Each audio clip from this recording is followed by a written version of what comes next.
On évolue dans notre échange avec Bakaba, peut-être aborder un autre aspect. C'est vrai que c'est toujours dans la critique, mais peut-être économique. Il a également reproché à l'Église, hein, il faut quand même l'avouer, c'est après cette sortie qu'il y a eu beaucoup quand même de remous, et beaucoup pourquoi de pas critiques. avant? Et pourquoi pas avant? J'allais poser la question. Bon, il y a eu avant, mais peut-être c'est un peu plus... voilà. On estime que l'Église catholique possède énormément de richesses, par exemple. D'ailleurs, c'est une église qui est considérée comme la plus riche, pour ne pas abuser.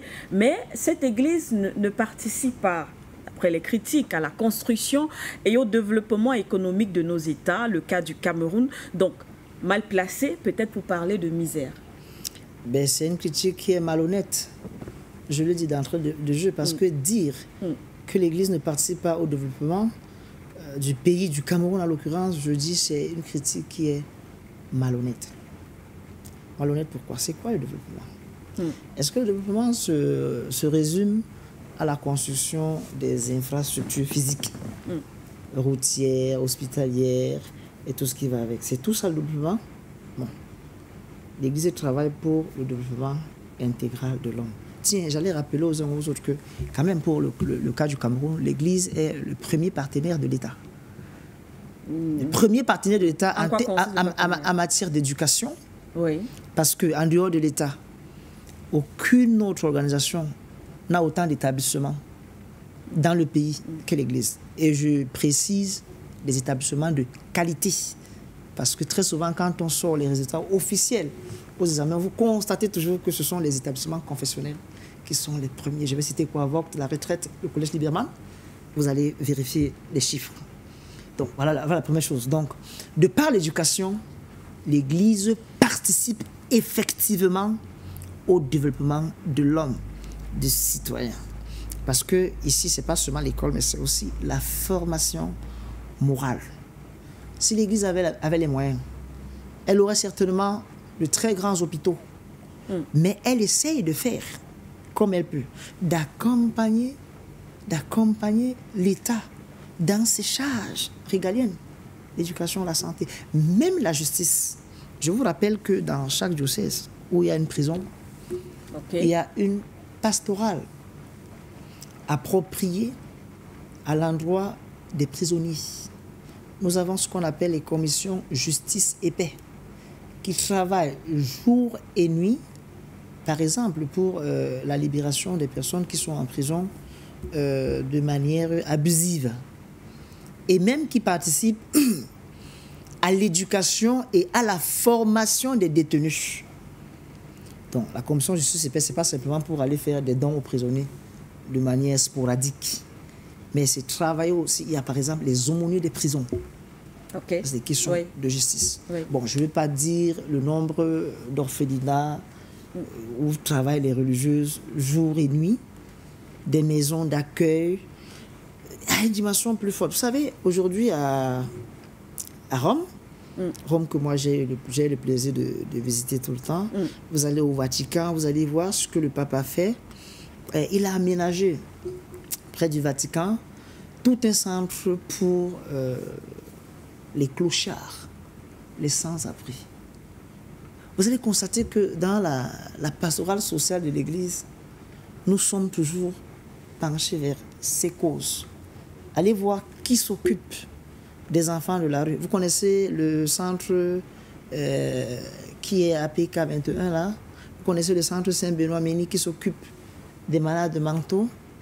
Non, l'Église participe bel et bien au développement. Je crois qu'elle est, peut-être on ne pourrait pas dire qu'elle est irréprochable, mais elle n'est pas dans tous les cas indifférente aux mauvaises conditions de vie des uns et des autres. L'Église est présente dans les milieux les plus inimaginaires.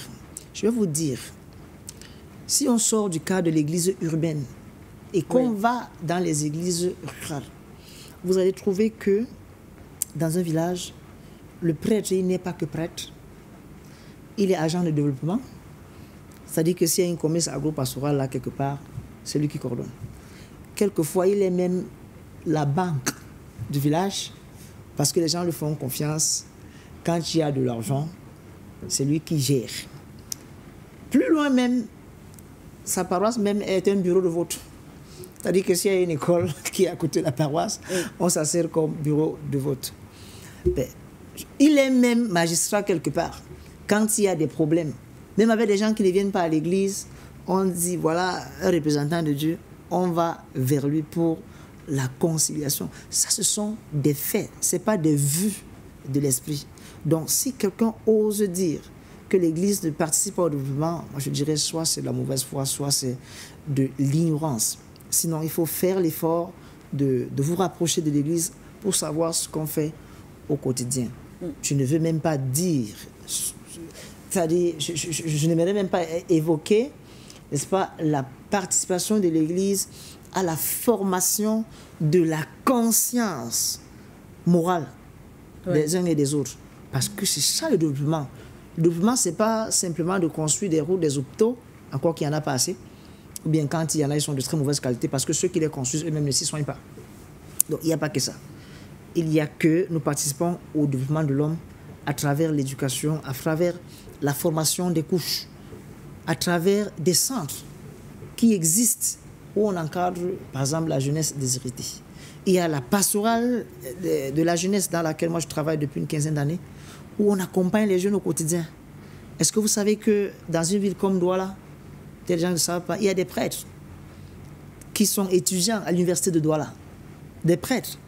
Et la présence d'un prêtre dans une université publique, vous ne savez pas ce que ça apporte au quotidien aux étudiants, parce qu'il n'est pas là simplement comme étudiant, mais il est un accompagnateur de la jeunesse. L'Église participe effectivement au développement de la nation camerounaise, du point de vue économique, du point de vue humain, du point de vue spirituel, parce que le développement doit aussi intégrer la spiritualité, parce que si on n'a pas la crainte de Dieu, on peut être un grand ingénieur, on peut être un grand médecin, mais on n'exerce pas son métier avec la crainte de Dieu. Or, le livre de la sagesse nous dit, la sagesse commence avec la crainte de Dieu. Donc, pour ceux qui croient, ils sont très nombreux, ceux qui croient.